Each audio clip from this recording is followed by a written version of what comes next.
Assalamualaikum warahmatullahi wabarakatuh. Gimana kabarnya hari ini anak-anak? Masih tetap semangat untuk belajar?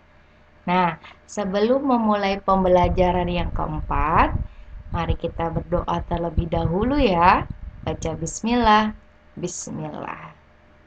Oke, di pembelajaran yang keempat masih berhubungan dengan Pancasila. Masih ingat apa yang dimaksud dengan Pancasila? Ya, betul. Pancasila merupakan dasar negara dan pandangan hidup bangsa Indonesia. Nah, jadi sebagai warga negara Indonesia harus tahu sikap dan nilai-nilai sila Pancasila. Coba perhatikan gambar A, gambar B, gambar C, dan gambar D. Tentunya kalian bisa mengamati pada gambar yang ada di depan kalian. Coba di depan kalian itu manakah gambar yang menunjukkan sikap sesuai dengan pengalaman sila-sila Pancasila dan manakah yang tidak sesuai dengan sila-sila Pancasila? Hari ini kita akan belajar yang pertama menjelaskan contoh pengalaman sila ketiga Pancasila dalam kehidupan sehari-hari. Yang kedua, menentukan kesimpulan laporan, sikap yang akan kita kembangkan. Yang pertama itu peduli, yang kedua itu tanggung jawab. Nah,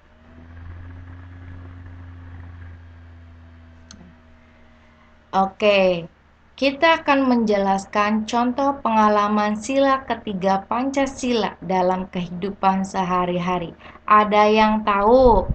Ayo, sila ketiga Pancasila. Oke, betul. Sila ketiga Pancasila adalah Persatuan Republik Indonesia. Oke, di dalam sila ketiga Pancasila mengandung nilai-nilai persatuan yang bermakna. Meskipun Indonesia terdiri dari beragam suku bangsa, budaya, ras. Nah, persatuan itu harus tetap dijaga dengan tidak membeda-bedakan agar tidak terjadi perpecahan. Nilai yang terkandung pada sila ketiga Pancasila juga menunjukkan adanya upaya persatuan rakyat Indonesia dengan memupuk rasa nasionalisme sebagai negara kesatuan Republik Indonesia. Ada yang tahu sila ketiga Pancasila dilambangkan dengan apa? Ya, betul. Nih, gambar yang ada di samping kalian ini menunjukkan sila ketiga Pancasila, dilambangkan dengan pohon beringin. Ini adalah pohon beringin yang melambangkan sila ketiga Pancasila. Oke.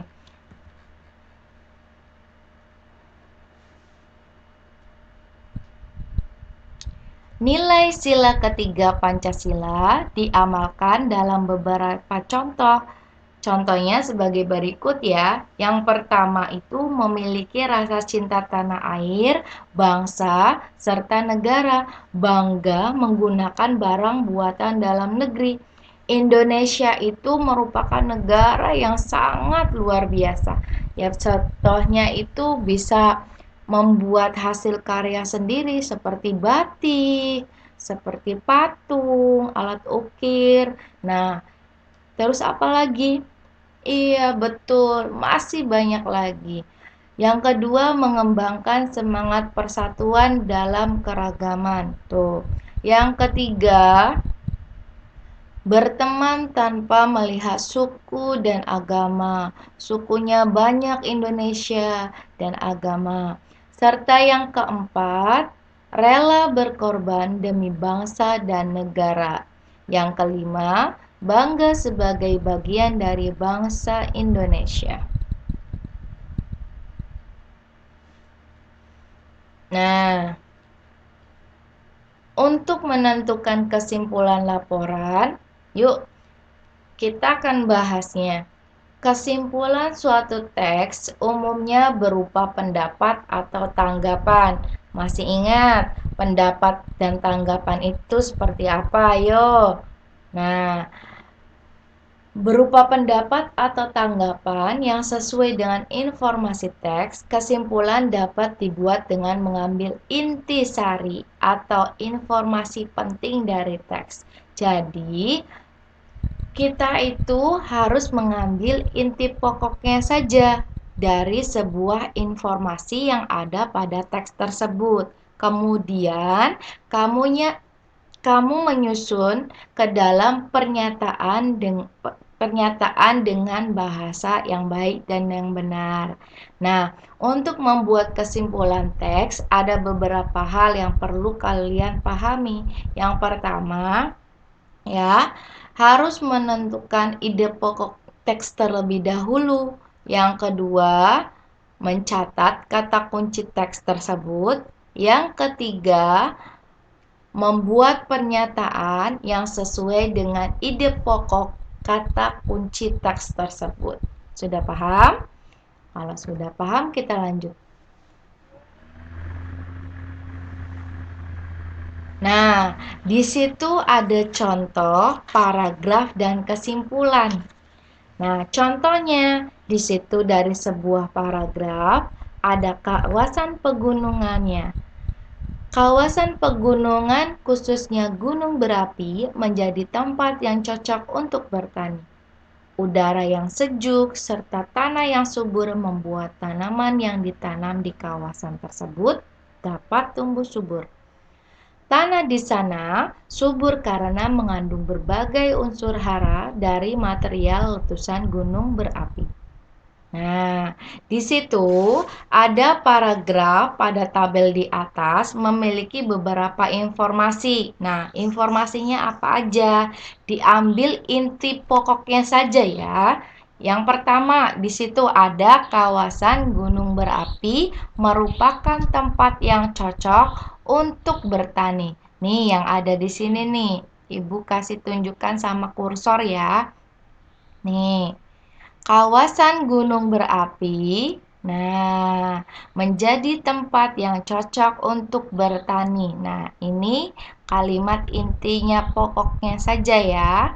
Nah, kemudian kawasan gunung berapi memiliki udara yang sejuk dan tanah yang subur. Nah, di sini nih.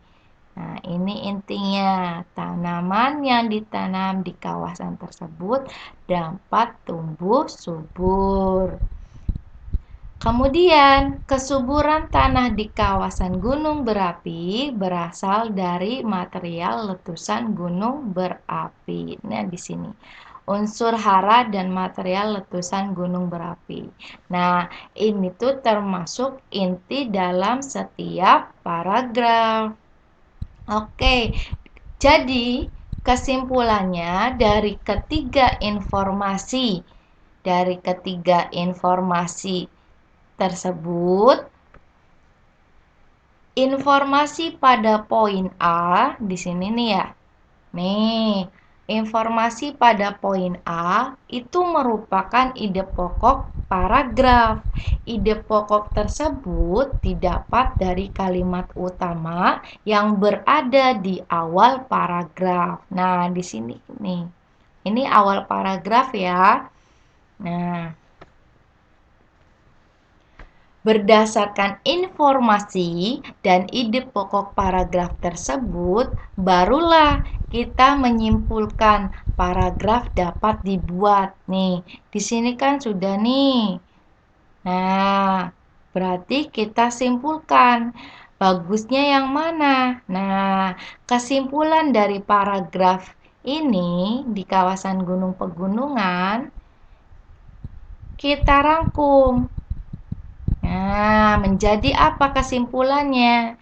Kesimpulannya, sebagai kawasan gunung berapi, subur dan cocok untuk bertani. Paham? Kalau sudah paham, kita lanjut ya.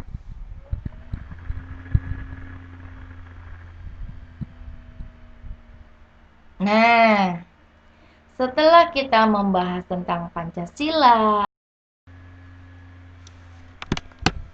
Sekarang, ayo kita baca teks laporan tentang budidaya tomat di pegunungan. Coba dibuka pada halaman 30 ya.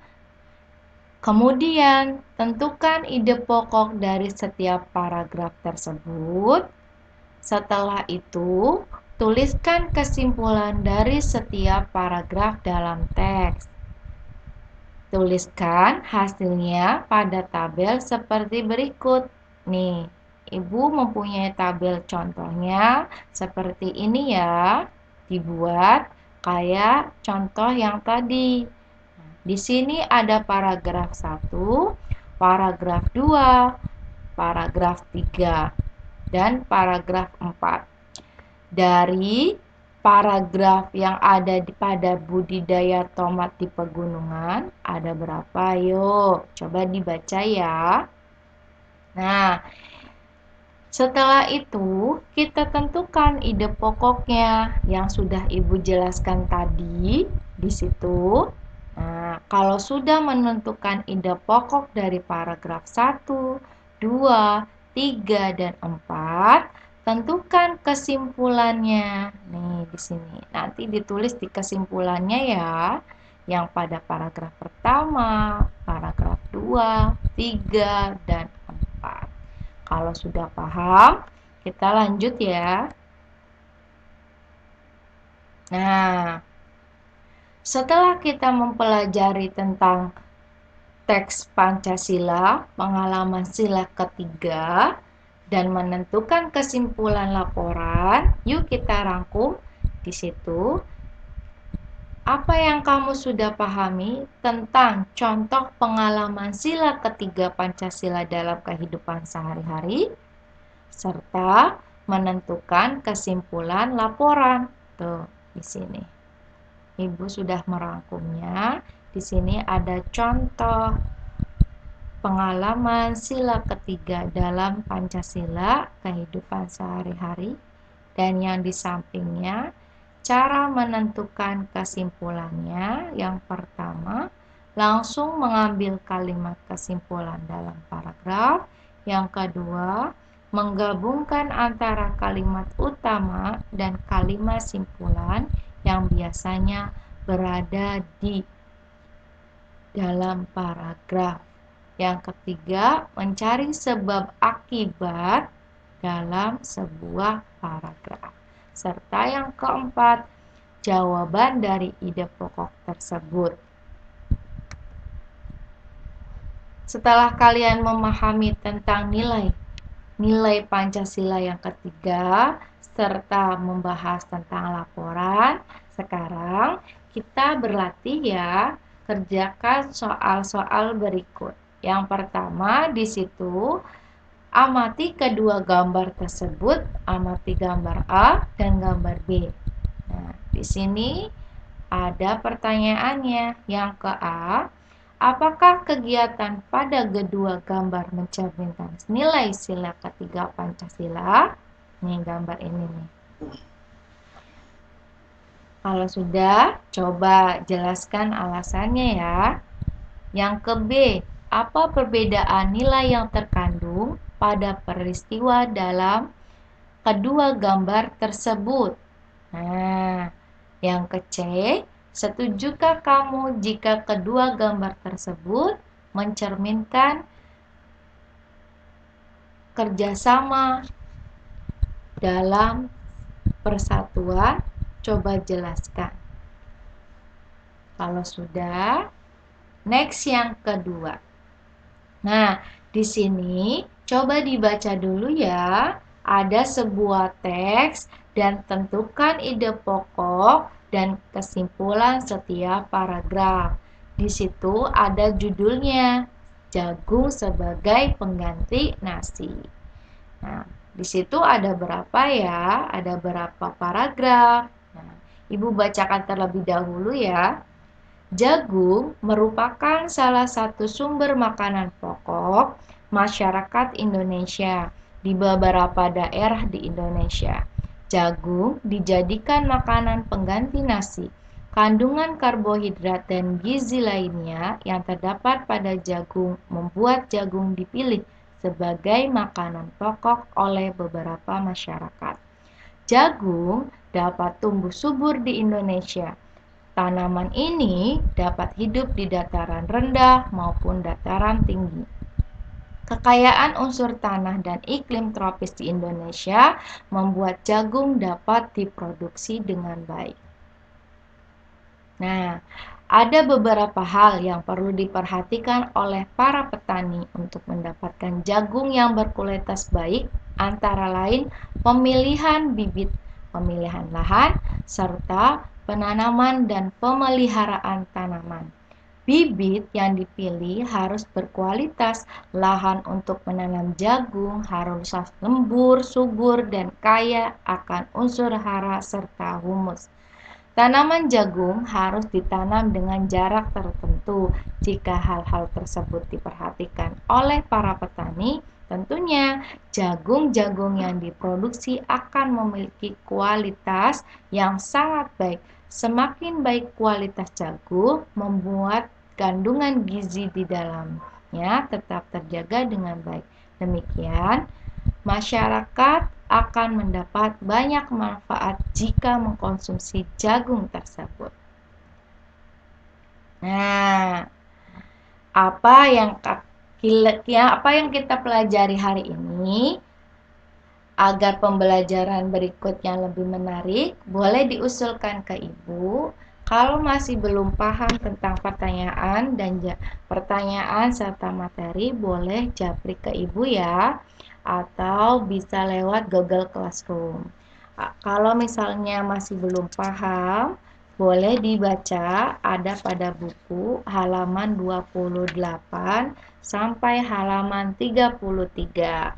Ingat, sebelum dan sesudah melakukan aktivitas, kita harus mencuci tangan terlebih dahulu. Ya. Kalau sudah melakukan cuci tangan, jangan lupa ketika keluar rumah harus menggunakan masker. Kita harus memenuhi protokol yang ada ya. Cukup sekian dari Ibu. Terima kasih. Assalamualaikum warahmatullahi wabarakatuh.